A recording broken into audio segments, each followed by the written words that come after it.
अभी एसबीआई का credit card apply करना चाहते हैं तो वीडियो को बिल्कुल भी स्किप मत कीजिएगा, वीडियो को पूरा लास्ट तक देखिएगा ताकि आपको जानकारी समझ आ जाए कि इस क्रेडिट कार्ड को अप्लाई कैसे करना है और इस क्रेडिट कार्ड में बेनिफिट क्या क्या मिलेगा और फीस एंड चार्जेस क्या होगा और बनवाने के लिए आपके पास एलिजिबिलिटी क्राइटेरिया क्या होना चाहिए।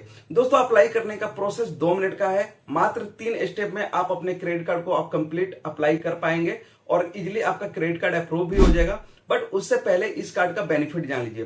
तो दोस्तों, ये जो क्रेडिट कार्ड है एसबीआई का बीपीसीएल क्रेडिट कार्ड है, जो कि मल्टीपल्स यूज के लिए आपके काम आता है। पेट्रोल डीजल के लिए भी काम आ जाता है, ग्रोसरी, मूवी, डाइनिंग, फूड बाजार, बिग बाजार, हर जगह के लिए ये क्रेडिट कार्ड, मल्टीपल यूज के लिए ये क्रेडिट कार्ड है। सबसे पहले दोस्तों बात करेंगे इस कार्ड के बेनिफिट्स के बारे में। तो दोस्तों, इस क्रेडिट कार्ड में आपको मिलता है welcome benefit 2000 reward point. 2000 reward point का जो वैल्यू होगा 500 रुपए के बराबर होगा। आप 500 रुपए का कोई चीज शॉपिंग कर सकते हैं या आप चाहें तो उसके बदले डीजल या पेट्रोल ले सकते हैं। दोस्तों, इस क्रेडिट कार्ड में आपको ग्रोसरी, मूवी, डाइनिंग और डिपार्टमेंटल स्टोर पे एवरी 100 रुपीज पे आपको 5x रिवार्ड पॉइंट मिलते हैं।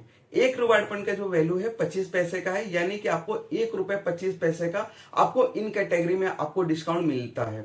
यहीं पे बात कर लेते हैं डीजल पेट्रोल पे। तो अगर दोस्तों इस क्रेडिट कार्ड को यूज करके किसी भी बीपीसीएल फ्यूल स्टेशन से फ्यूल लेते हैं तो आपको एवरी 100 रुपीज पे 4.25% का बेनिफिट मिलता है।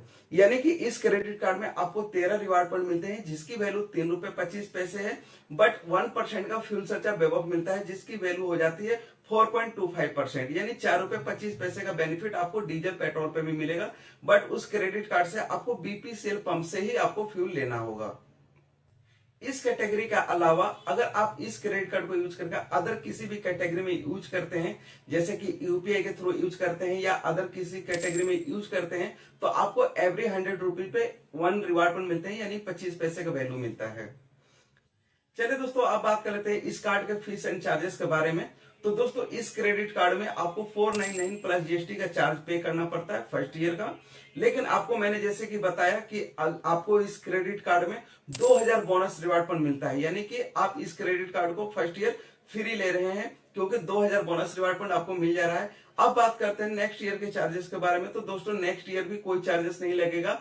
अगर आप इस क्रेडिट कार्ड को पूरे साल में कहीं पे भी 50,000 रुपए यूज कर लेते हैं तो आपको नेक्स्ट ईयर का कोई फीस आपको पे नहीं करना पड़ेगा। लेकिन यहीं पे कुछ हिडन चार्जेस वगैरह हैं, जैसे कि अगर आप अपने क्रेडिट कार्ड का बिल टाइम से पे नहीं करते हैं तो आपको 3.75% का इंटरेस्ट चार्ज आपको देना पड़ता है। प्लस जो भी इंटरेस्ट चार्ज लगेगा उस पर 18% जीएसटी भी आपको देना पड़ेगा।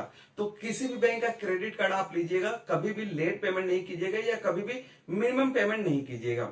चलिए दोस्तों, फाइनली बात कर लेते हैं इस क्रेडिट कार्ड को अप्लाई करने के लिए आपके पास एलिजिबिलिटी क्राइटेरिया क्या होना चाहिए। तो अगर आप एक सैलरीड पर्सन है तो आपका जो एज होना चाहिए 21 साल से लेकर 60 साल तक होना चाहिए। अगर आप एक सेल्फ एम्प्लॉयड हैं तो आपकी जो एज क्राइटेरिया होनी चाहिए 25 साल से लेकर 70 साल तक होनी चाहिए।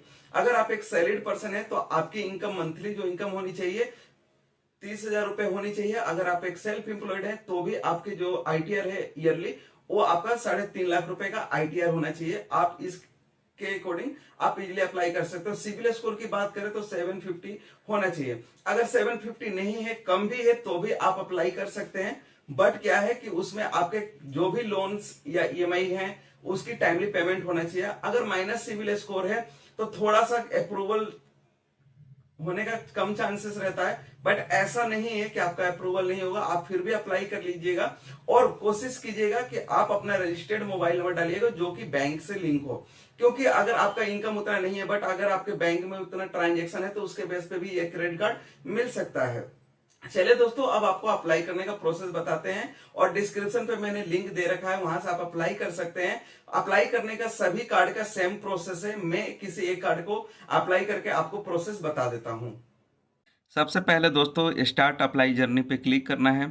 उसके बाद से यहाँ पे 3 स्टेप को पूरा करना है। पहला स्टेप है आपका पर्सनल डिटेल्स।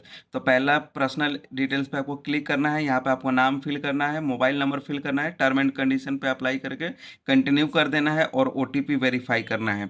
ओटीपी कंफर्म करने के बाद यहाँ पे आपको नेक्स्ट ऑप्शन आ जाएगा सिटी का, तो सिटी यहाँ पे कंफर्म करना है। सिटी कंफर्म करने के बाद यहाँ पे आपको पैन कार्ड नंबर और आपका डेट ऑफ बर्थ कंफर्म करना है। कंफर्म करने के बाद यहाँ पे आपको मदर नेम, मेल आईडी आपको कंफर्म करना है। फिर कंटिन्यू टू सेकंड स्टेप पे आपको क्लिक करना है। उसके बाद यहाँ पे आपसे पूछेगा सैलरीड पर्सन है या सेल्फ एम्प्लॉयड है या रिटायर्ड पर्सन है, तीन ही कैटेगरी, तीन ही पर्सन को ये क्रेडिट कार्ड मिलेगा।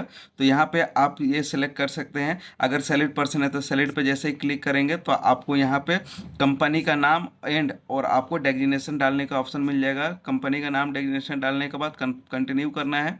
कंटिन्यू करने के बाद यहाँ पे ऑफिस एड्रेस आपको कंफर्म करना है, जो भी आपका ऑफिस एड्रेस है डाल देना है।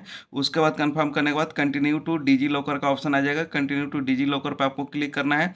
यहाँ पे आपको आधार नंबर डालना है और कैप्चर डालना है। कैप्चर डालने के बाद नेक्स्ट करना है। आधार कार्ड वाले नंबर पर ओटीपी आएगा, ओटीपी वेरीफाई कर देना है। ओटीपी वेरीफाई करके कंटिन्यू करना है। कंटिन्यू करने के बाद यहाँ पे आपको 6 डिजिट का पिन मांगेगा, डिजी लॉकर का पिन मांगेगा। तो यहाँ पे आपको पिन डाल देना है। अगर पिन आपको याद नहीं है या आपने नहीं बनाया है तो फॉरगेट पिन कर देना। उसके बाद कंटिन्यू कर देना। जैसे आप इसको वेरीफाई करेंगे आपका आधार वेरीफाई हो जाएगा और आधार कार्ड पे जो भी आपका एड्रेस होगा वो यहाँ पे दिखा देगा। तो अगर आपका आधार कार्ड बाहर का है तो यहाँ पे माई एड्रेस चेंज पे क्लिक कर देना। अगर सेम एड्रेस पे रहते हैं और उसी एड्रेस पे कार्ड चाहिए तो आप एज ए आधार कार्ड वाला एड्रेस सेलेक्ट करके कंटिन्यू कर देना। उसके बाद से कंफर्म कर देना। उसके बाद से आपके पास एप्लीकेशन नंबर प्रोवाइड हो जाएगा और यहाँ पे कुछ आपको एडिशनल डिटेल डालना होगा, जैसे कि father name, qualification, mother name वगैरह ये सारे। अगर कोई क्रेडिट कार्ड है तो अल्टरनेट क्रेडिट कार्ड नंबर भी डाल कर नेक्स्ट कर दीजिएगा और देन सबमिट कर दीजिएगा।